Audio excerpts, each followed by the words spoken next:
The first time I saw $6 million, it wasn't in a vault or on a screen. It was in my grandmother's eyes when she'd look out at her properties from the balcony of her main house, the one overlooking the valley. $6 million. That's what her empire was worth. Every building, every stock certificate, every carefully invested dollar she'd scraped together from nothing. And 24 hours after we put her in the ground, my Uncle Marcus looked me straight in the eye, in that same house, on that same balcony, and told me I was getting exactly zero. Zero. The word hung in the air, like smoke from a burnt will. Let me take you back to when the ink was still wet on the original promises. My grandmother, Eleanor, was the kind of woman who built things. Not with her hands, though she could have, but with her mind. She came to this country with $17 and a suitcase held together with rope.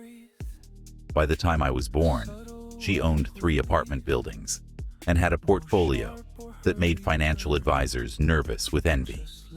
She used to tell me and my sister, money isn't about the having, it's about the choosing. When you have it, you get to choose your own story. My father, her oldest son, died when I was 19. Car accident on a Tuesday afternoon, the kind that makes you realize how random the universe really is.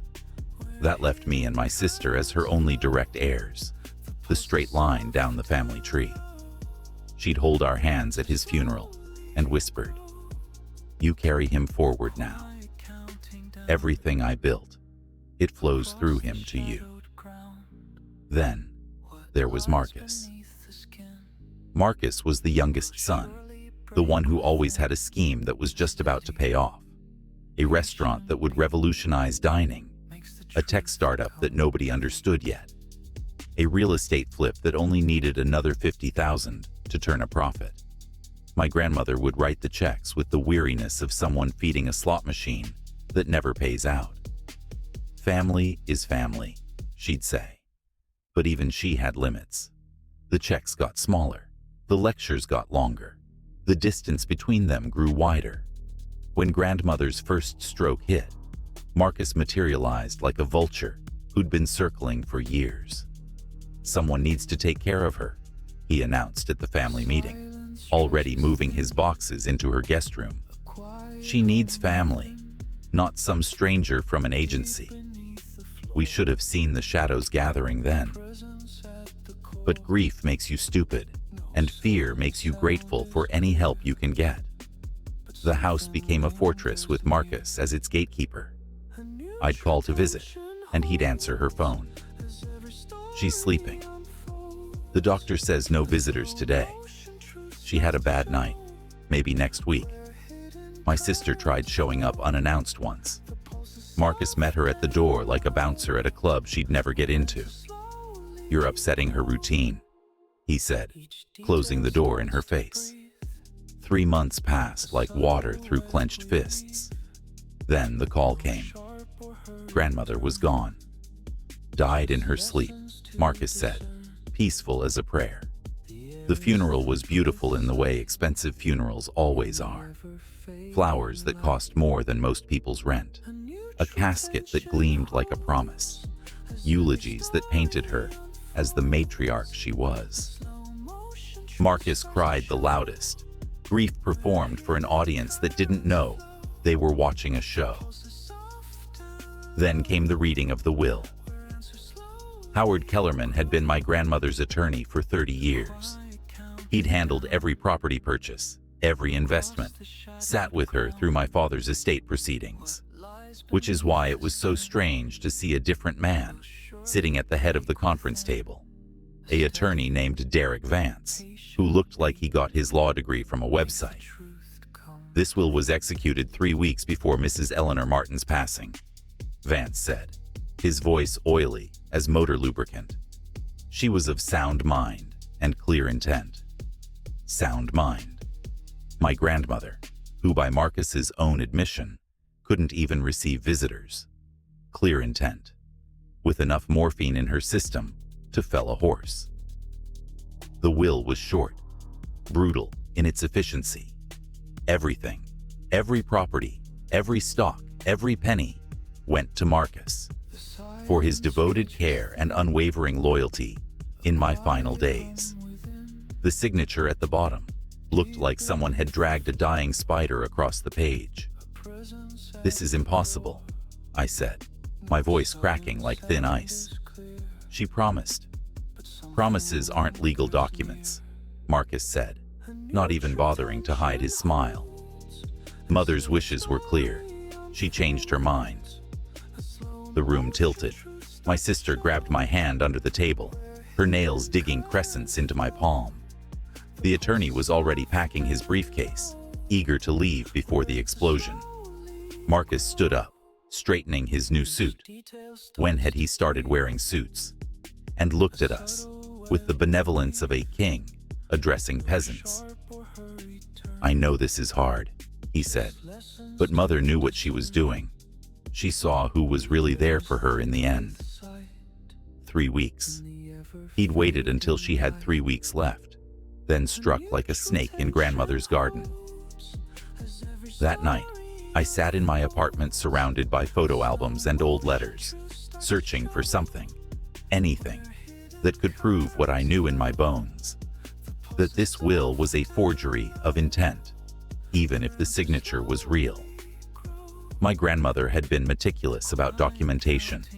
She kept copies of everything, believed in leaving trails that couldn't be erased.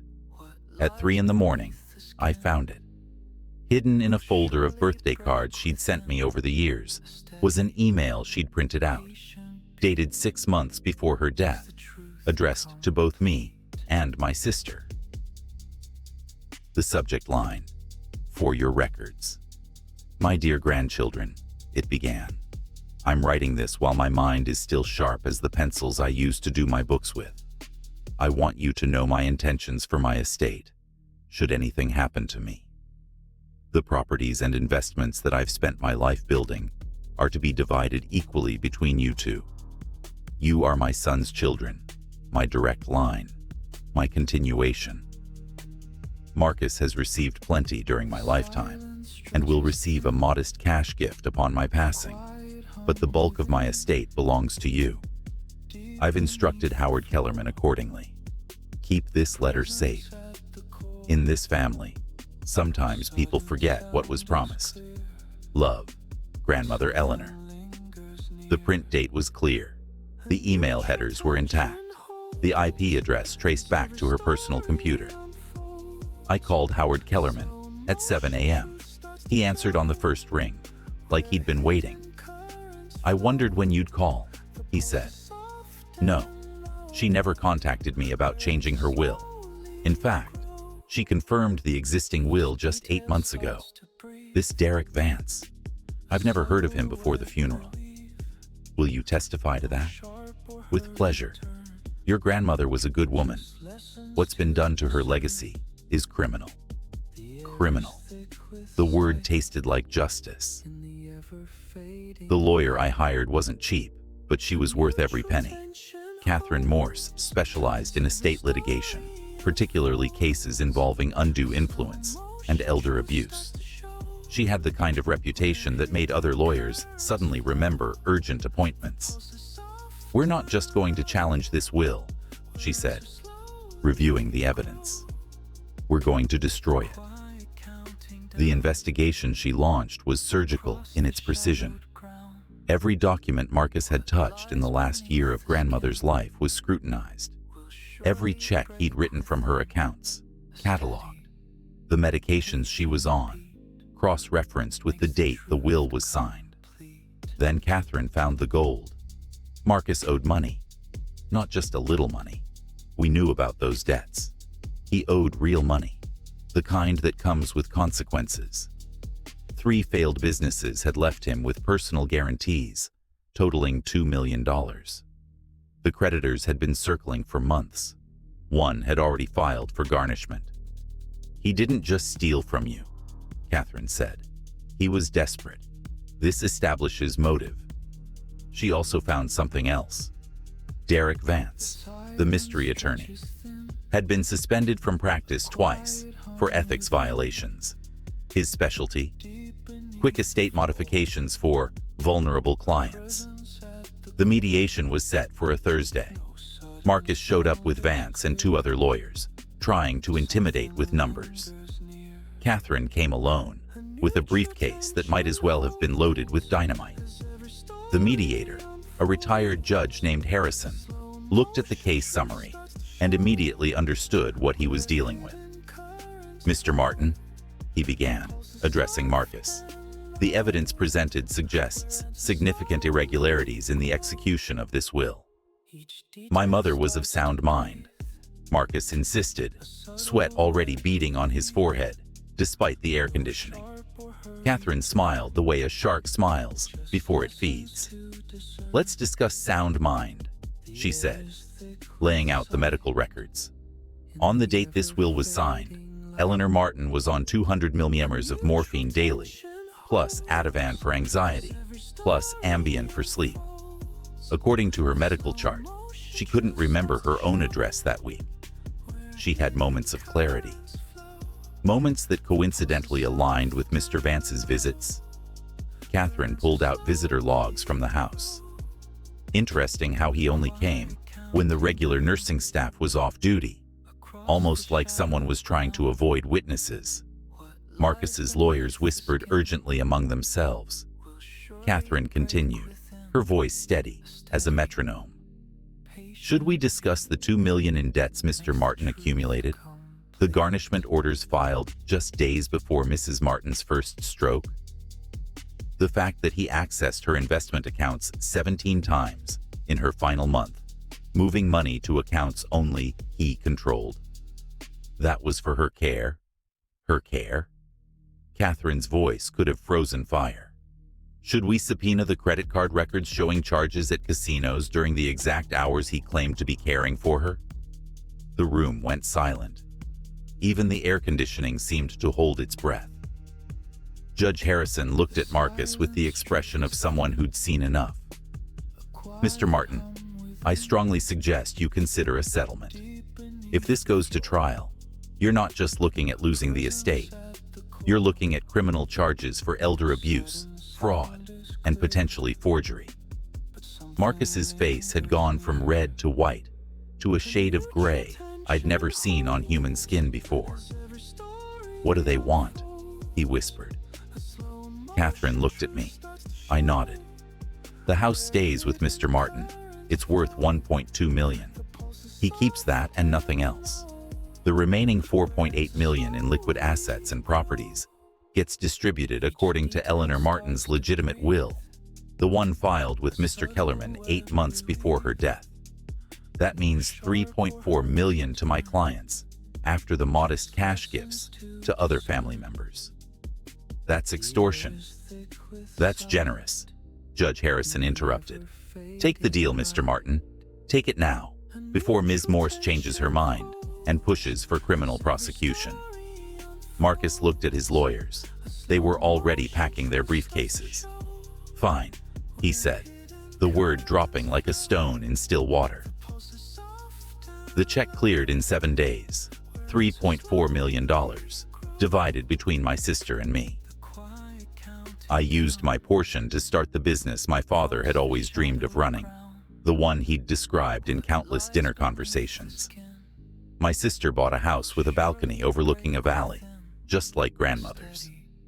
Marcus kept the house for exactly 18 months, long enough to take out 3 mortgages against it, each one feeding whatever hole he was trying to fill. The last I heard, he was living in a studio apartment in Riverside, working as a night manager at a storage facility. He called me once, 2 years after the settlement. His voice was different, smaller, like it had been worn down by repeated use against surfaces that wouldn't yield. "I know you hate me," he said. "I don't hate you, Marcus. I nothing you. She did love me, you know, in her own way. She loved the son she wished you were. You killed that son when you stole from her ghost." The line went quiet. Then, "I'm sorry." "No," I said. "You're broke." I hung up. Some conversations don't deserve endings. just stops. My grandmother used to say that money lets you choose your own story. Marcus chose his. A short story about a man who confused theft with love, who mistook opportunity for destiny. He thought he could rewrite history with a shaky pen and a desperate signature. He forgot that the truth isn't written in ink that fades or documents that can be shredded. The truth is written in the love between a grandmother and her grandchildren, in promises made over kitchen tables, in hands held at funerals, when the world feels like it's ending. It's written in the courage to fight for what's right, even when the thief is family, especially when the thief is family. Marcus thought he was writing himself into a fortune. Instead, he wrote himself out of a family. And me? I got $1.7 million. But more than that, I got to be the guardian of my grandmother's real will. Not the document, but the intent. The empire she built from $17 and a rope-bound suitcase lives on, in the right hands, the chosen hands, the hands she held when she whispered about carrying things forward. The money was never the inheritance. The inheritance was the knowledge that some things are worth fighting for, that some stories demand their true endings, that sometimes justice comes not from a judge's gavel, but from a granddaughter's refusal to let a lie become the truth. He thought he could rewrite history with a pen. He forgot that the truth is written in ink that never fades. This is Casebound. Court is adjourned.